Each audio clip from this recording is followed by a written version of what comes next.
So this is very important for you to know. Like, okay, you want to come to Italy to study, but what are the work opportunities option? What are the number of hours option? What are the option to convert your documents? Is it easy? Is it difficult? What exactly you have to do? How many years of stay back you receive after you finish your study? So these are very, of course, important question.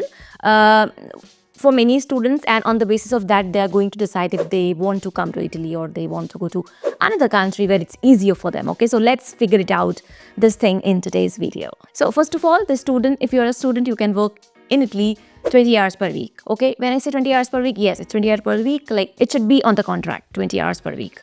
But there is a difference. If you are doing an internship in a company or you're doing a stage internship, the same thing, then it can be full-time. Okay, of course you will be paid not hourly, but as an you are doing internship in that company, in that firm. Okay, so you might be paid like 700 euros, 600 euro, or 500 euros, or 400 euros. It depends what the internship is about, how many hours you have to give for the internship. Of course, if you're doing internship full day, if you're doing it, of course you are going to get paid more. Okay, so it's not very fixed. Now, what is this internship is about? So while you're studying, mostly when you're in your last year, if you're in bachelor's, maybe in second year, if you find one, you can even start your internship. Okay, along with your study, you can even do internship. It can be from work from home, or you have to go physically to the office for the internship.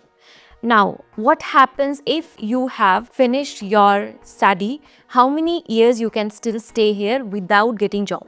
Okay, one thing you need to know, it is important. It is not only about that you are staying in a country. It is also about on which document you are staying in a country. Okay, because that type of document will decide your many things like working hours, and will give you basically power. Okay, so type of document you have, the type of powers you will have. Okay, so if you have student visa, like you have a student resident permit, I'm not talking anymore about the visa, because the visa is just to that you will come here and you will stay for more than 90 days. Okay, but resident permit is like you are now resident of that country. So when you are in a country, then you have to follow the rules of how many years you can stay there depending on your residence permit. Okay, so for example, when you come here as a student in Italy, you get a resident permit of 1 year.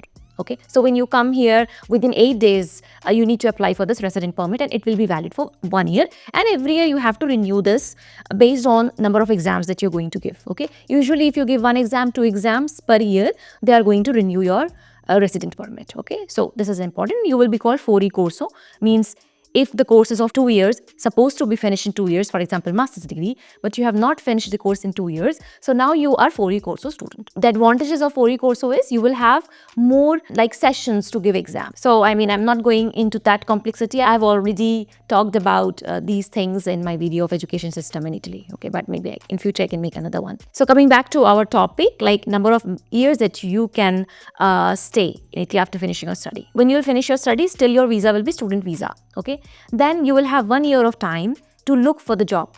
So you will have a job search visa because your student phase is finished. Okay, now you are into job search, so you will apply for job search visa. So that will be valid for another 1 year, and in that 1 year, if you don't find the job, you will go back to your home country.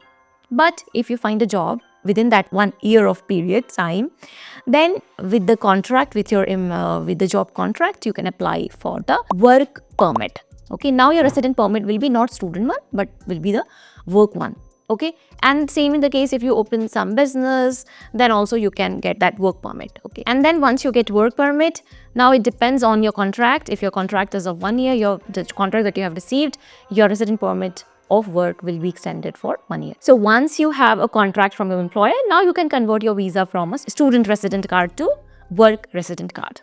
Okay, and then after 5 years you can apply for PR and then apply for the citizenship, like after 10 years. Okay, so let's not talk about that. Now some extra points from my side.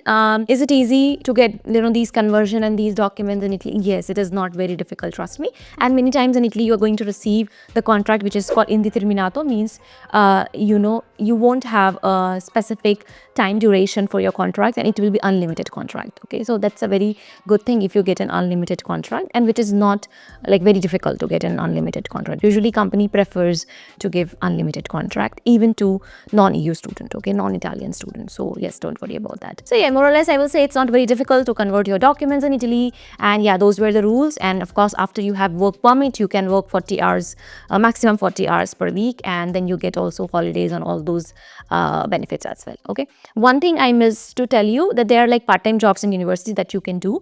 I also started doing part-time jobs, I think 3 years back in the university. Then of course I shifted from the just a part-time student to like a contractual position in university. So at this moment I'm working on a contractual position at the University of Pisa. So of course I have certain number of hours that I have to do per week, but the pay is very nice. Okay, so it depends. You need to find your way. I'm sure you will find your way somewhere, and you can look for even part-time positions in your university. You know, as a student you can work. Usually they pay, also depends on the type of work that they want you to do. So they will pay from 7.5 euro, 8 euros until 10 euros, 11 euro, 12 euros even per hour.